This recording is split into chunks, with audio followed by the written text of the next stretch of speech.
Alors que le ministre conseiller et chargé de communication du palais doute de l'existence du rapport de l'inspection générale d'État, IGE, sur le contrat de Petro-Tim, qui selon lui, ne serait pas le résultat d'une lettre de mission du président de la République, Presse Afrique a pu trouver la partie la plus intéressante dudit rapport, les conclusions. Cette dernière accable aussi bien l'ancien ministre de l'ENRJ Karim Wade, l'ancien directeur général de Petrosen Ibrahima Ambodj, le ministre de l'Intérieur Aly Ngouille Ndiaye, le chef de l'État Macky Sall.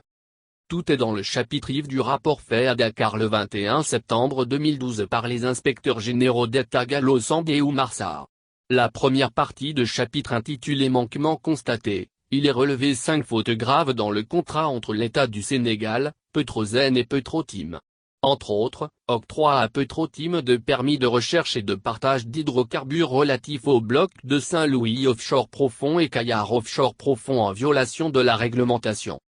Dans la deuxième partie de ces conclusions, les deux inspecteurs font, entre autres propositions, l'annulation du permis octroyé à Petro-Tim, en raison des irrégularités qui entachent la validité des conventions signées avec Petro-Tim qui en sont le substrat.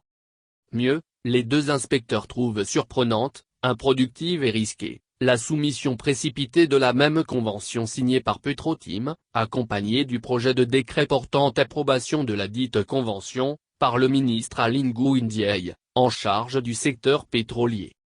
Sarr et Samb explique que cette soumission est d'autant plus surprenante que la présente enquête a été ordonnée par le président de la République, Macky Sall, sur saisine du même ministre, Aly Ngouille Ndiaye, qui n'a pas attendu les résultats de l'enquête.